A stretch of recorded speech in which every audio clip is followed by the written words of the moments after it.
en el capítulo 1 de Efesios.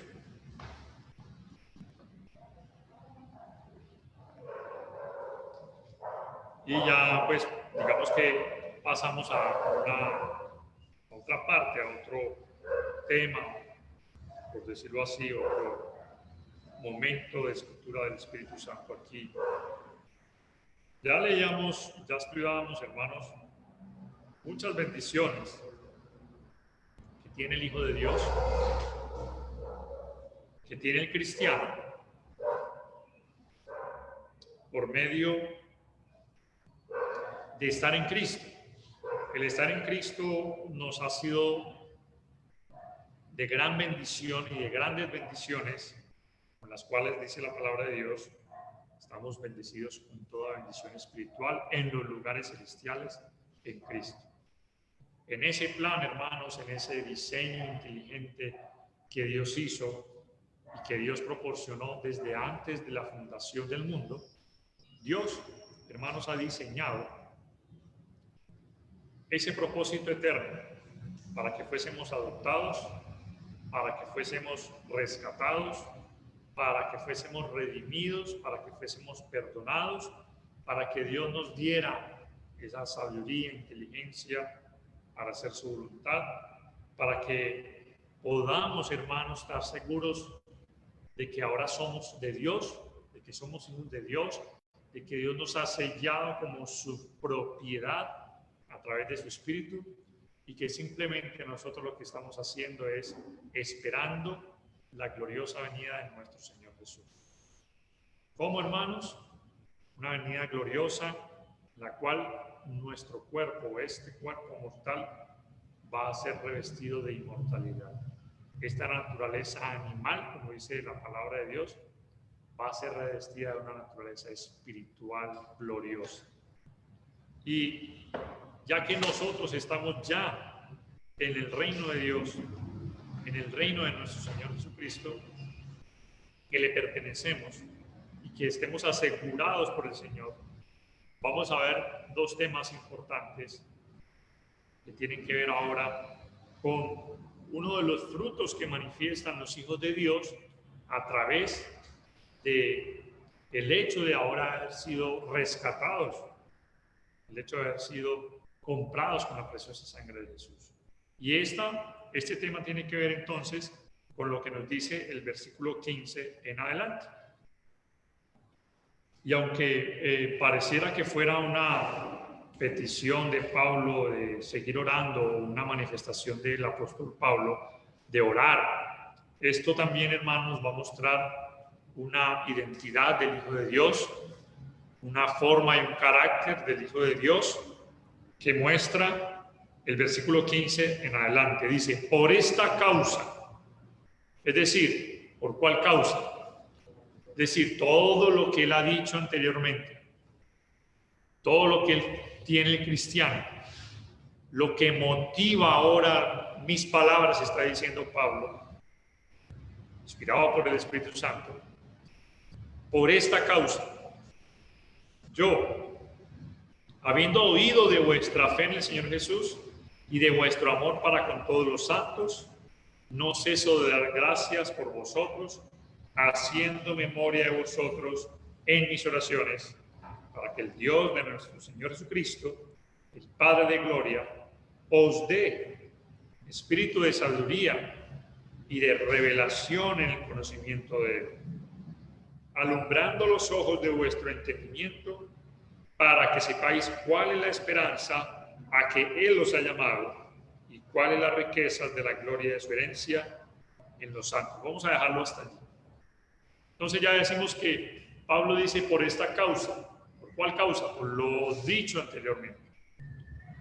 Lo que ahora va a decir es, o está motivado por todo aquello que ha sucedido anteriormente. ¿Qué fue lo que sucedió anteriormente para los cristianos? Todo lo que fue bendecido, todo lo que ha sido bendecido el Hijo de Dios. Todo lo que ha sido llenado el Hijo de Dios. Y hermanos, aquí vemos, hermanos, Pablo hablando de algo que sería totalmente por decirlo así, lógico, sería lo totalmente congruente para con el Hijo de Dios, de que Él mostrara al mundo dos cosas importantes que nos va a decir. Por esta causa, por la causa de que ahora somos del reino de Dios, de que ahora somos hijos de Dios, hay unas características que van a distinguir al Hijo de Dios, que van a definir la iglesia. ¿Cuáles son? Primera de ellas. Dice, habiendo oído de vuestra fe en el Señor Jesús.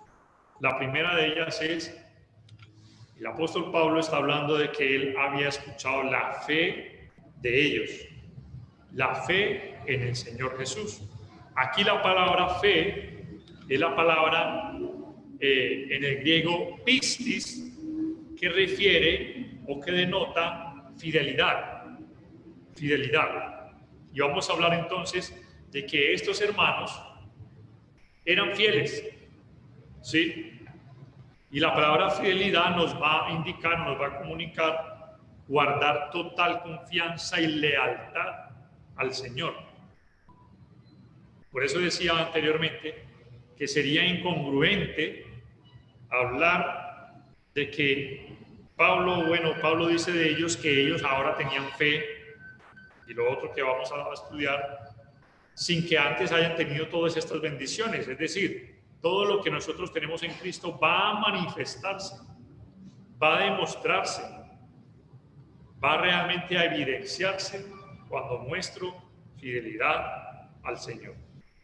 Y eso es lo que tenían los hermanos de Éfeso y que debemos tener también todos nosotros. Lealtad al Señor. No se puede, hermanos, decir que un cristiano es cristiano si realmente no tengo en cuenta a quién estoy siguiendo, por qué estoy siguiendo al Señor. Sería como dijo el apóstol Pablo en cierta ocasión, en 1 Corintios, creo que lo dijo, que él no golpea su cuerpo al aire, no da puños al aire, es decir, sin ningún propósito, sin ningún objetivo.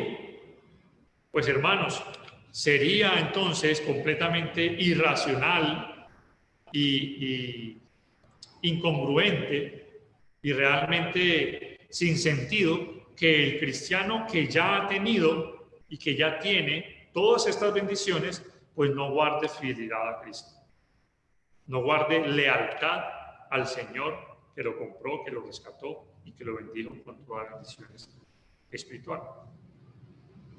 La fidelidad, hermanos, es muy importante en la vida del cristiano. La fidelidad a Cristo se basa en la comunión con Él, en, como ya lo hemos aprendido muchas veces, en reconocer su señorío y su completa legislación en la vida de cada uno de nosotros. Es decir, que el Señor esté guiando, gobernando y comandando en nuestra vida. Jesús en cierta ocasión lo dijo, ¿no? ¿Por qué me llamáis Señor, Señor, y no hacéis lo que yo os digo? La fidelidad, hermanos, entonces tiene que ver con esto, con la confianza que hemos depositado en el Señor, pero también la lealtad a Él. Porque muchas veces creemos, yo sé que ninguno de nosotros ya tiene ese concepto, ¿no? Pero muchas personas creen que simplemente tener fe es creer que el Señor Jesucristo es Dios y el Señor y murió por nuestros pecados y ya. Pero volvemos y reiteramos la palabra aquí, fe, es la palabra pistis, que comunica la idea de confianza y firme convicción con acción. Escuche bien, escuchemos bien. Comunica la idea, hermanos, de confianza y firme convicción con acción. Esto fue precisamente lo que manifestó Abraham, padre Abraham, ¿no? En el Antiguo Testamento. Porque la Biblia dice que él fue justificado por fe. Pero cuando Dios llamó a Abraham, Abraham no se quedó allí, bueno, Dios le dijo, vete de tu tierra, y Abraham se quedó allí, esperando. No, él actuó, él confió en el Señor, confió en lo que él le iba a dar, y lo que hizo fue salir de su tierra y de su parentela. E hizo todo lo que el Señor le dijo que hiciese. Y aunque hubo momentos de debilidad, porque uno ve a través de la historia en Génesis, donde nos narra esta historia de Abraham, hubo momentos de debilidad, de fallas, inclusive de Abraham, él confió siempre en el Señor. Esperó la promesa, esperó lo que el Señor le prometió, y aunque no fue partícipe de todo eso que en el futuro Dios dio a la nación de Israel, pues él confió en que Dios iba a hacer toda esa obra que Dios mismo le había prometido, iniciando con darle el hijo de la promesa. Así que, hermanos, la fidelidad, y que Pablo, inspirado por el Espíritu, está diciendo aquí, bueno, yo he escuchado de ustedes, dice, habiendo oído de vuestra fe en el Señor Jesús. La fe, hermanos, el pistis, la confianza, la convicción con acción. ¿Por qué? Porque los hermanos habían depositado todas sus vidas, toda su confianza en el único y suficiente y único Salvador. ¿Ustedes recuerdan cómo fue la conversión de los efesios? Por allá en Hechos 19 no lo habla, ¿no? Dice que ellos, muchos de los que se convirtieron, ¿qué fue lo que hicieron? Tomaron todos los libros de magia, de brujería, de hechicería, y ¿qué hicieron ellos? Para no leerlo, sabemos que está ahí en la Biblia, ¿no? Los quemaron. O sea que esta gente en realidad no simplemente fue convencida de la verdad del Evangelio, sino que esas personas se convirtieron realmente. Y eso es allí, hermanos, donde nosotros tenemos que marcar la diferencia. De cuando Pablo habla, he escuchado la fe de ustedes, he escuchado esa convicción que hay en ustedes, no simplemente Pablo se imagina personas que simplemente aceptaron el Evangelio, sino que realmente de corazón se convirtieron al Señor. Y esa es una primera lección para nosotros, hermanos. Nuestra fe no debe ser una fe, como dice Santiago, una fe pasiva, una fe que simplemente cree nomás, porque el mismo Santiago lo dice, los demonios creen y tiemblan, sino que es una fe de convicción y de acción. De convicción y de acción. Y la idea, hermanos, con esto que Dios nos enseña es que nosotros seamos cristianos, hijos de Dios, que realmente manifestemos una verdadera fidelidad a Cristo. En este mundo, hermanos, donde se incumplen promesas, donde la infidelidad es el pan de cada día, es donde Dios nos llama a ser fieles a Él, a ser fieles a lo que Él nos ha dicho en su palabra y a la voluntad de Dios. En pocas palabras, hermanos, Jesús es el sentido y es el objeto de esa fe, para esa fe. Por eso Pablo dice, yo he escuchado la fe de ustedes, vuestra fe en el Señor Jesús. Y ahí, hermanos, la convicción. Ahí es donde el cristiano debe sentar las bases de su cristianismo. En lo que Jesús hizo, en la fidelidad a Dios. Y la fidelidad a Dios no es un accidente, hermanos. No es simplemente levantarse por la mañana y decir, creo que hoy voy a hacer esto para Dios. Sino, hermanos, determinar ser fiel todos los días. En Apocalipsis, capítulo 2, versículo 10. Apocalipsis, capítulo 2, versículo 10. Se nos enseña eso. Bueno, hermano, vamos haciéndolo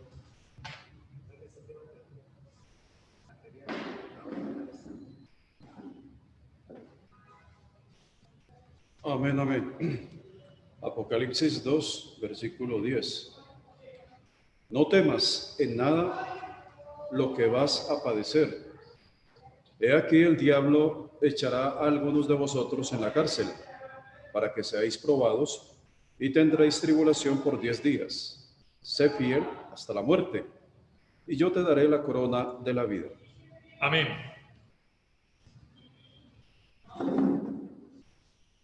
Entonces, fidelidades, hermanos, es proponerse, dice allí, a ser santo, a vivir una vida recta, llena de frutos. Miren lo que el pasaje de Apocalipsis está diciendo, ¿no? Sé fiel hasta la muerte, y yo te daré la corona de la vida. Hermanos, entonces, como lección para nosotros, que sabemos que estos hermanos fueron así, que por algo Pablo está diciendo que había escuchado la fe de ellos. Bueno, ¿qué se escucha de nosotros? ¿Qué es lo que los demás escuchan de nuestras vidas como creyentes? ¿Que hay fidelidad? ¿Que hay convicciones? ¿Que estamos arraigados o que somos cristianos pasivos?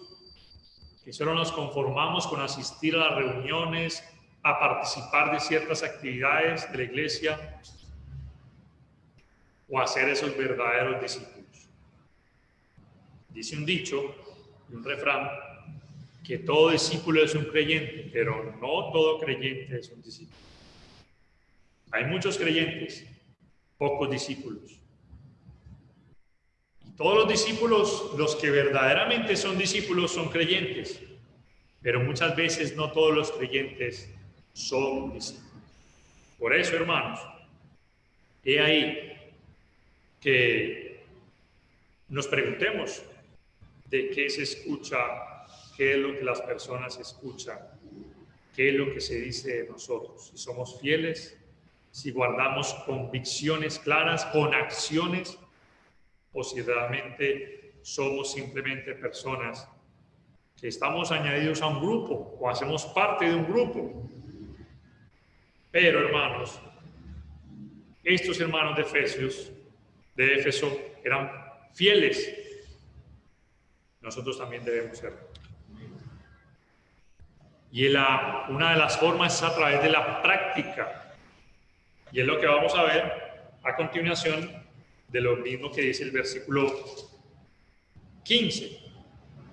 Y de vuestro amor para con todos los santos. Hermanos, estos hermanos habían demostrado un verdadero amor unos para con otros. Es decir, el amor fraternal, el amor para con todos los santos, dice allí.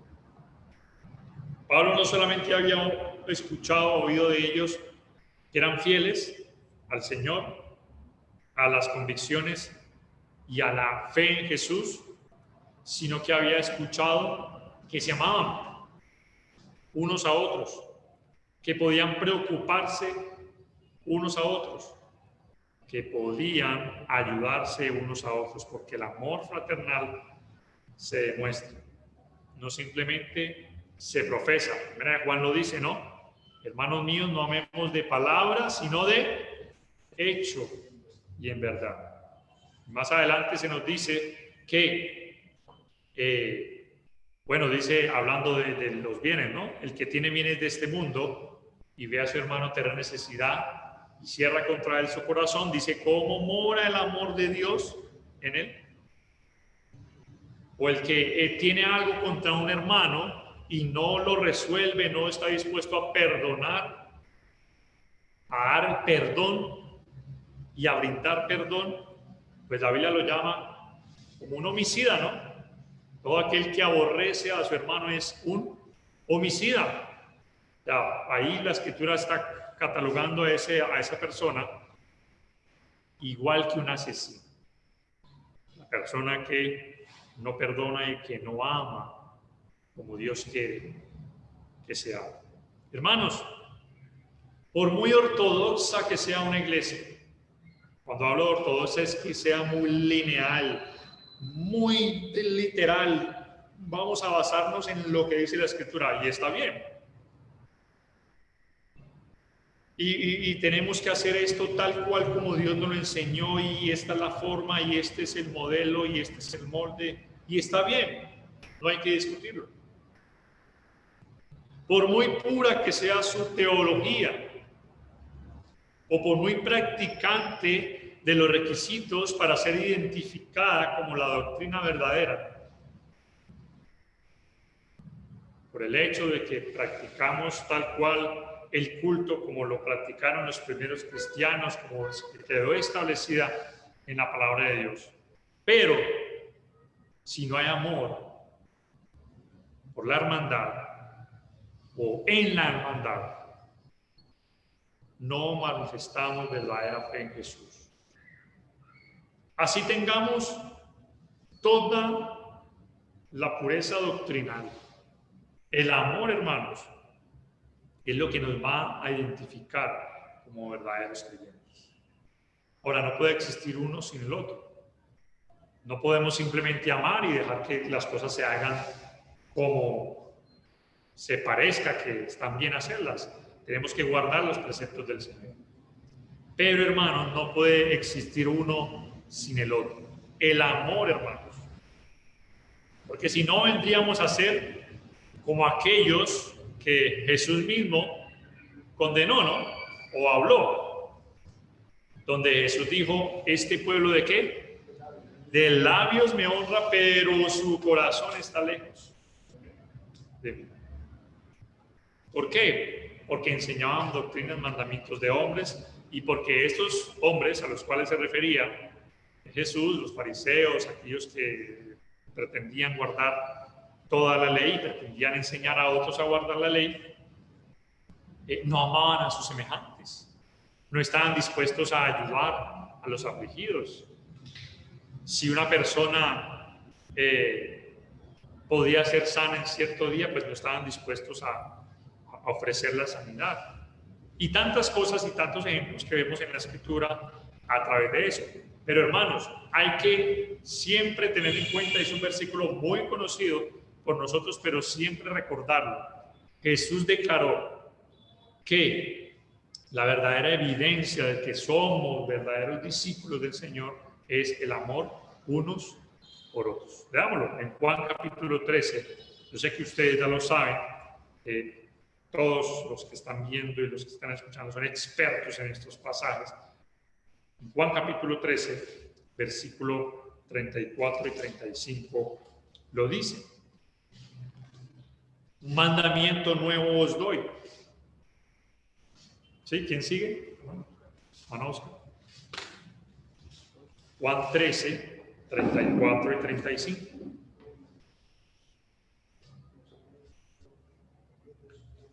Amén, hermano. Dice la palabra de Dios. Un mandamiento nuevo os doy, que os améis unos a otros, como yo os he amado, que también os améis unos a otros.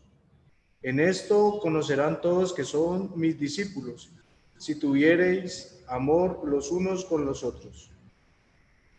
Ahí lo dice, ¿no?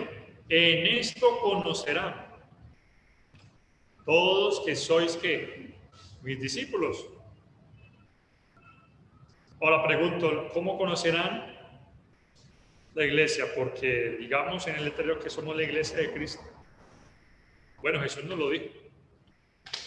O simplemente la conocerán por el hecho de que, bueno, estamos practicando así, tal cual como enseñó Jesús, como lo fundamentó el Señor Jesucristo, y que no debemos cantar con instrumentos, que debemos cenar cada primer día de la semana, que debemos, la mujer no predica, acá no cobramos diezmos. Bueno, Jesús no dijo nada de eso. Jesús dijo que nos iban a conocer era por el amor. El resto, hermanos, son todas esas ramitas que le hemos puesto al árbol para adornarlo, para adornar la doctrina. Pero la principal, hermanos, es que las iglesias, los cristianos, yo como cristiano, porque yo tengo que hablar yo, no puedo esperar de que el hermano tiene que amar, el hermano tiene que mostrar amor. Vea que es que Él no ama. Yo, ¿qué estoy demostrando en mi vida para con los hermanos? Amor. ¿Tengo rencores? ¿Me lleno de rabias o de enojo contra los hermanos por algo? El amor, hermanos, es lo que nos va a mostrar que realmente somos discípulos. Porque el amor, hermanos, en últimas, es el cumplimiento de la ley, ¿no? Dice la Biblia en Romanos. El cumplimiento de la ley es el amor. Esa es la nueva ley que nos habla Santiago, la nueva ley de la libertad. Es el amor. Porque todo eso encierra, hermanos, lo que es un verdadero cristianismo. Entonces, hermanos, los de Efesios no eran solamente a personas leales. El amor, hermanos, es lo opuesto a ser simplemente una isla o una roca. El amor es lo opuesto a estar aislado de los intereses de los intereses de los demás. ¿Qué es lo que leemos en 1 Juan capítulo 3, versículo 16? Leámoslo, el otro pasaje que sigue. 1 Juan 3, 16. Dice la palabra de Dios: en esto hemos conocido el amor, en que Él puso su vida por nosotros. También nosotros debemos poner nuestras vidas por los hermanos. Ahí es muy claro. Cuando dice, en esto hemos conocido ¿qué? El amor. En que Él puso su vida ¿qué? Nosotros. También nosotros debemos poner nuestras vidas por los hermanos. Debemos de preguntarnos si realmente amamos a tal punto de poner nuestras vidas por los hermanos, por la hermandad.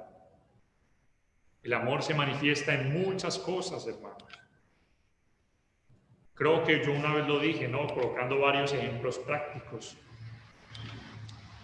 Si un hermano tiene la necesidad de un favor y otro hermano puede hacerlo, pudiendo hacerlo, no lo hace, ¿está demostrando amor? Si un hermano tiene un vehículo, por ejemplo, y sabe que otro hermano vive cerca de él, y no tiene ese hermano cómo llegar al culto, al sitio de reunión, porque no tienen los recursos para llegar, y el hermano sabe que no los tiene, no lo ayuda llevándolo, ¿está manifestando amor?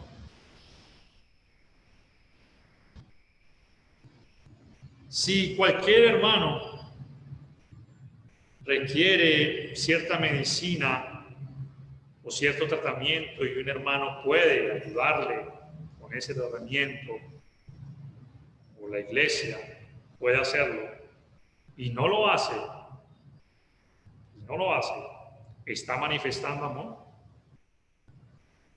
Preguntémonos, ¿cuántas cosas en nuestras vidas están por encima de nuestros intereses,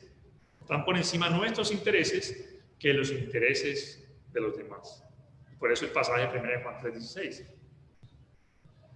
En esto hemos conocido el amor, en que Él puso su vida por nosotros.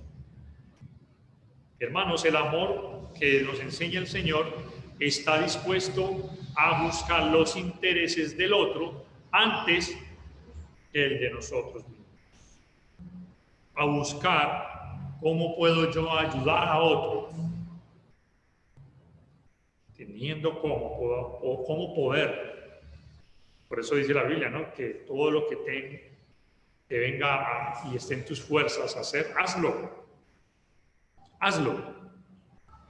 Está en el libro de Eclesiastés, ¿no?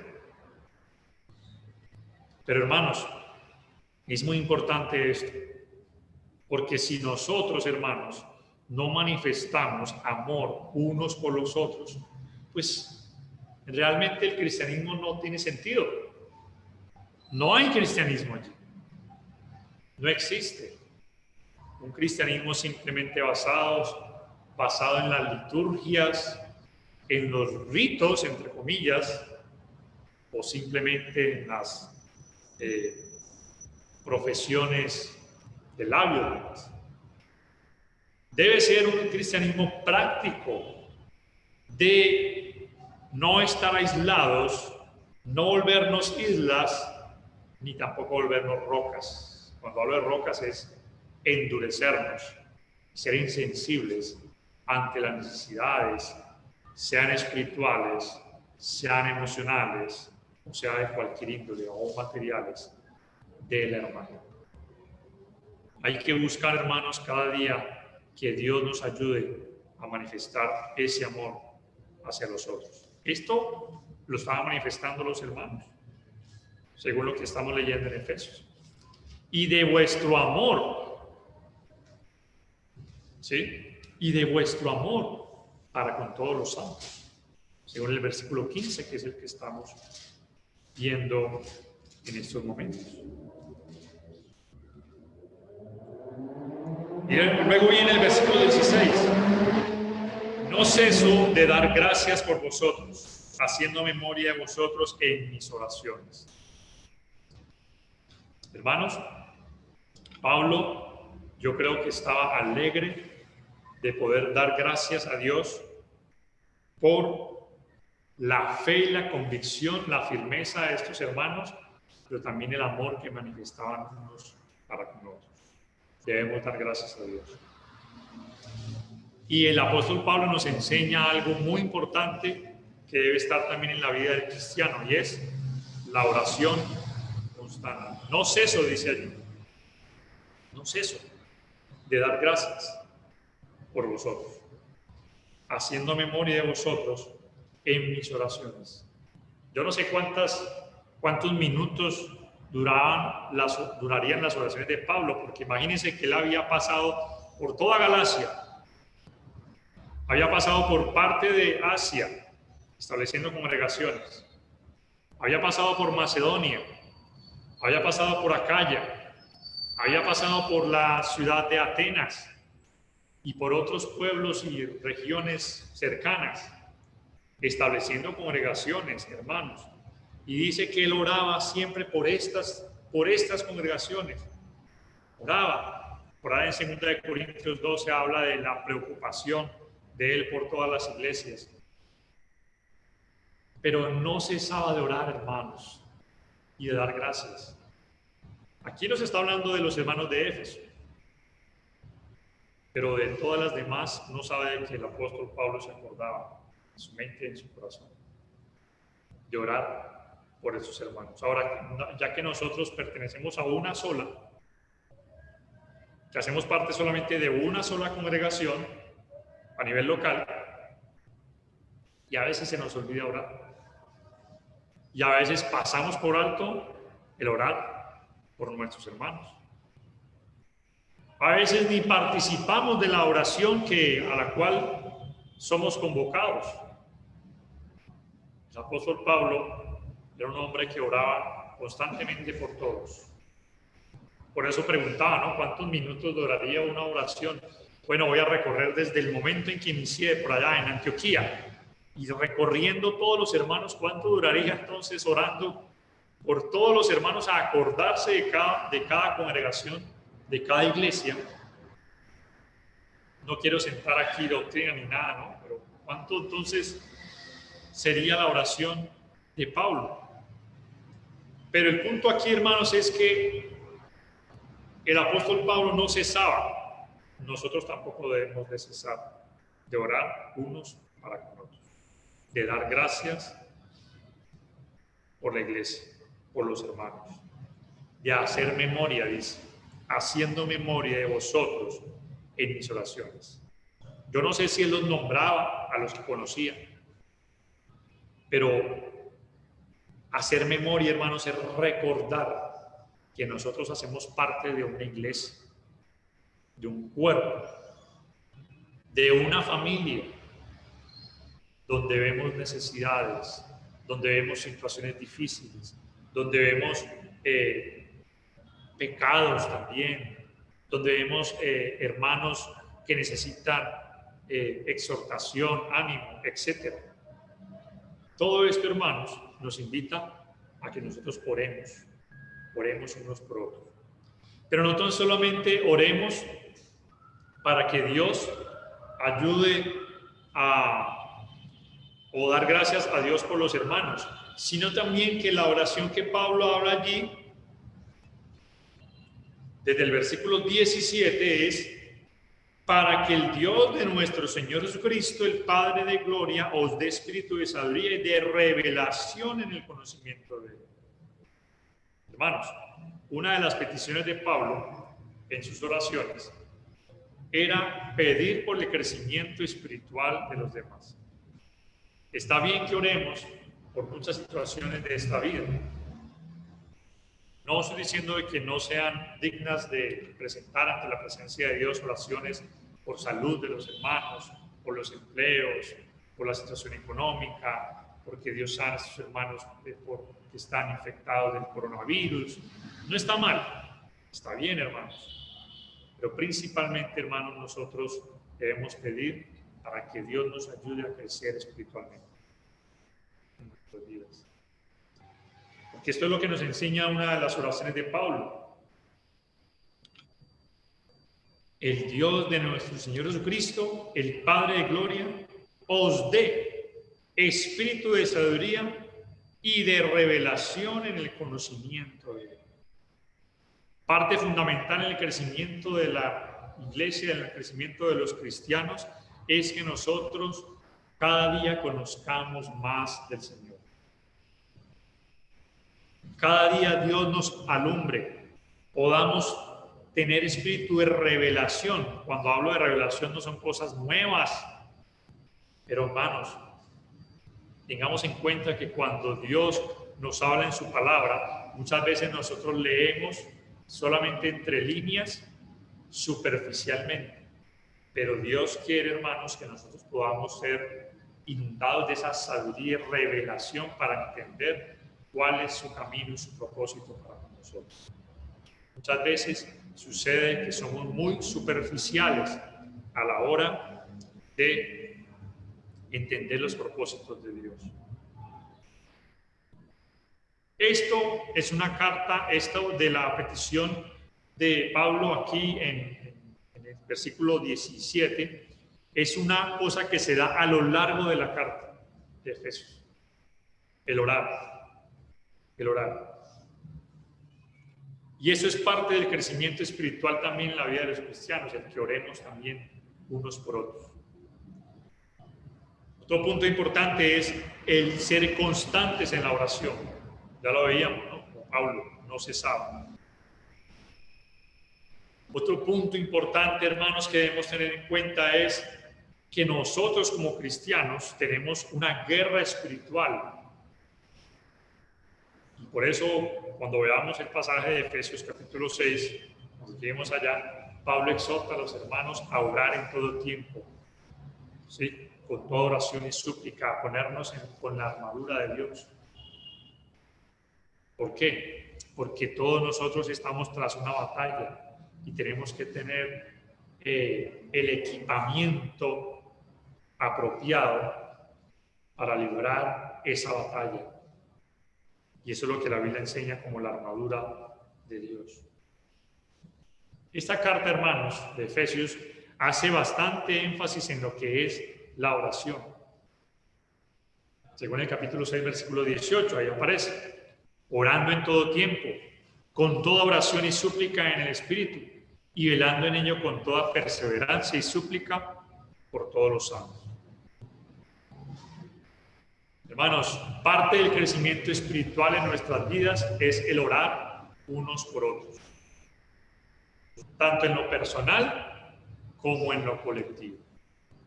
No podemos, hermanos, simplemente concentrarnos en lo colectivo y olvidar nuestra comunión personal con el Señor.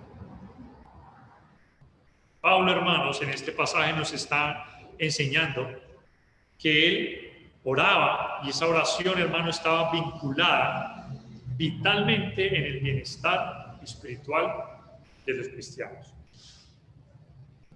Para terminar, esto nos enseña 3 lecciones importantes.